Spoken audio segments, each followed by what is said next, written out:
സുബ്ഹാനല്ലാഹ്, എന്താണ് കാണുന്ന എൻ്റെ മക്കളെ? അള്ളാഹിൻ്റെ റസൂലിൻ്റെ ജന്മദിനത്തിലുള്ള ആഘോഷമാണ്.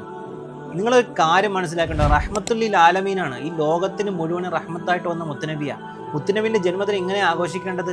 ആഘോഷിക്കണം, പക്ഷെ അതിര് കടക്കാൻ പാടില്ല.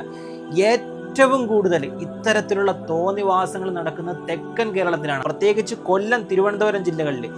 ഏറ്റവും കൂടുതൽ അധപ്പതിച്ച രീതിയിലാണ് അള്ളാഹിൻ്റെ റസൂലിൻ്റെ മേലുള്ള നബിദിനാഘോഷം നടന്നുകൊണ്ടിരിക്കുന്നത്. നിങ്ങൾ ഈ ഒരു കാഴ്ച കണ്ടോക്കി, ഇങ്ങനെയാണ് നബിദിനം ആഘോഷിക്കേണ്ടത്? എന്തെല്ലാം നല്ല നല്ല കാര്യങ്ങൾ നമുക്ക് ചെയ്യാൻ കഴിയും. നബിദിനത്തിന് പാവപ്പെട്ടവർക്ക് ഭക്ഷണം വെച്ചു കൊടുക്കാൻ കഴിയും, നാട്ടിലുള്ള ഏതെങ്കിലും സാധുക്കളുണ്ടെങ്കിൽ അവരെ സഹായിക്കാൻ കഴിയും, അള്ളാഹിൻ്റെ റസൂലിൻ്റെ ചരിത്രം പഠിക്കാൻ കഴിയും, അത് പഠിപ്പിക്കാൻ കഴിയും.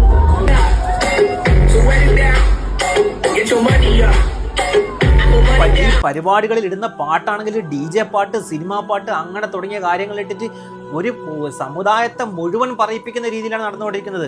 അള്ളാഹിൻ്റെ റസൂൽ എങ്ങനെയാണ് ഇവിടെ ജീവിച്ചത്, മുത്തുനബിയുടെ ജീവിതം എങ്ങനെയാണ് മറ്റുള്ളവരിൽ പ്രാവർത്തികമാക്കേണ്ടത്? നിങ്ങൾ ഇങ്ങനെയൊക്കെ ചെയ്താൽ ഒരു അന്യ സമുദായത്തിലെ ഒരു അംഗം അള്ളാഹിൻ്റെ റസൂലിനെ എങ്ങനെയാണ് മനസ്സിലാക്കുന്നത്?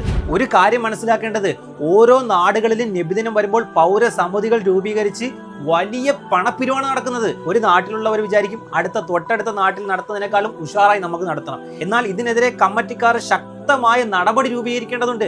കാരണം ഇത് തുടങ്ങിയിട്ട് ഒരു 10-15 വർഷമായി തുടങ്ങിയ പരിപാടിയാണ്. ഇപ്പം ഏറ്റവും അധപ്പതിച്ച രീതിയിലാണ് പോകുന്നത്.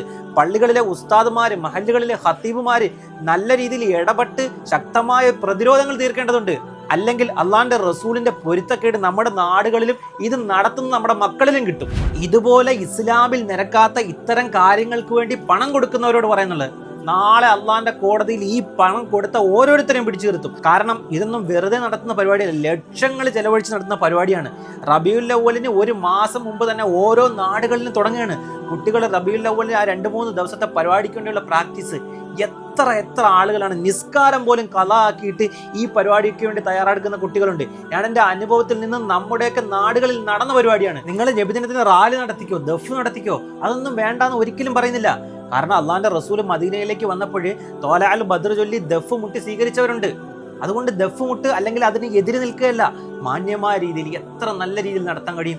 എത്ര പള്ളികളിൽ നല്ല രീതിയിൽ നടത്തുന്നവരുണ്ട്, ആരും നടത്തുന്നില്ല എന്നല്ല പറയുന്നത്. എത്ര പള്ളികളിൽ മാന്യമായി സദസ്സുകൾ സംഘടിപ്പിക്കുകയും റാലികൾ നടത്തുകയും അള്ളാഹിൻ്റെ റസൂലിനെ പഠിക്കാനുള്ള അവസരങ്ങൾ ചെയ്യുന്നവരുണ്ട്. അള്ളാഹിൻ്റെ റസൂലിന്റെ 1500ാമത്തെ ജന്മദിനമായതുകൊണ്ട് സീറത്തുൻ നബി കോൺഫറൻസ് ആണ് നടക്കുന്നത്. ഇതൊക്കെയാണ് നമ്മൾ ചെയ്യേണ്ടത്. നമ്മുടെ മഹല്ലുകളിലും ഇത്തരം പരിപാടികളാണ് നടക്കേണ്ടത്. അതുകൊണ്ട് ഈ ഒരു തോന്നിവാസം നമ്മുടെ നാടുകളിൽ നിർത്തിയിട്ട് മാന്യമായ പരിപാടികൾ നടത്തും.